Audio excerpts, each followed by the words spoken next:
Verset pour du Seigneur Dieu vivant. Merci pour l'amour, fais-moi dès le matin entendre ta bonté. Car je me confie en toi. Fais-moi connaître le chemin où je dois marcher. Car j'y élève à toi mon âme. Que la bonté et la fidélité ne t'abandonnent pas, lis-les à ton cou, écris-les sur la table de tu acquéras ainsi de la grâce et une raison saine, aux yeux de Dieu et des hommes. Parce que tu as du prix à mes yeux, parce que tu es honoré et que je t'aime, je donne des hommes à ta place, et des peuples pour ta vie. Femme oublie-t-elle fanfan qu'elle t'allaite? N'a-t-elle pas pitié du fruit de ses entrailles? Quand elle l'oublierait, moi je ne t'oublierai point.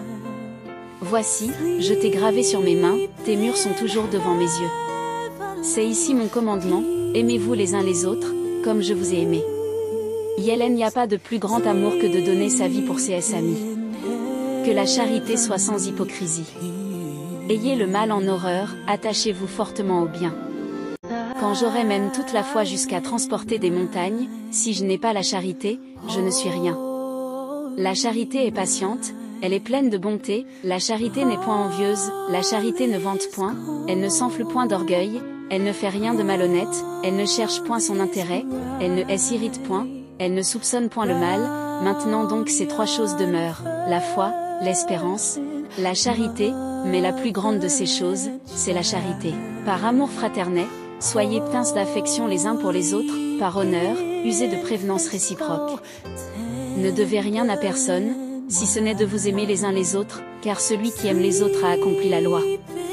Mais, comme il est écrit, ce sont des choses que l'œil n'a point vues, que l'oreille n'a point entendues, et qui ne sont point montées au cœur de l'homme, des choses que Dieu a préparées pour ceux qui l'aiment.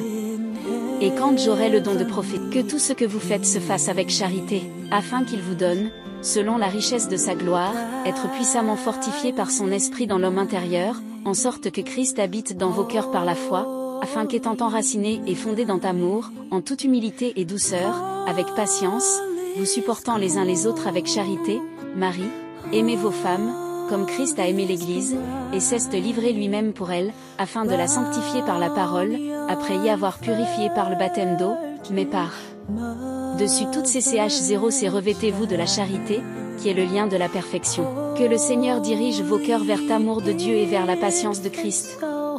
Avant tout, ayez les uns pour les autres une ardente charité, car la charité couvre une multitude de péchés. Mais par-dessus toutes ces choses revêtez-vous de la charité, qui est le lien de la perfection. Que le Seigneur dirige vos cœurs vers l'amour de Dieu et vers la patience de Christ. Avant tout, ayez les uns pour les autres une ardente charité, car la charité couvre une multitude de péchés. Personne n'a jamais vu Dieu, si nous nous aimons les uns les autres, Dieu demeure en nous, et son amour est parfait en nous. Et nous avons connu l'amour que Dieu a et nous y êtes celui qui demeure dans l'amour demeure en Dieu, et Dieu demeure en lui. La crainte n'est pas dans l'amour, mais l'amour parfait bannit la crainte, car la crainte suppose un schème, et celui qui craint n'est pas parfait dans l'amour. Pour nous l'aimons, parce qu'il nous a aimés le premier. Si quelqu'un dit « j'aime Dieu » et qu'il haïsse son frère, c'est un menteur, car celui qui n'aime pas son frère qu'il voit, comment peut-il aimer Dieu qu'il ne voit pas? Avons cru.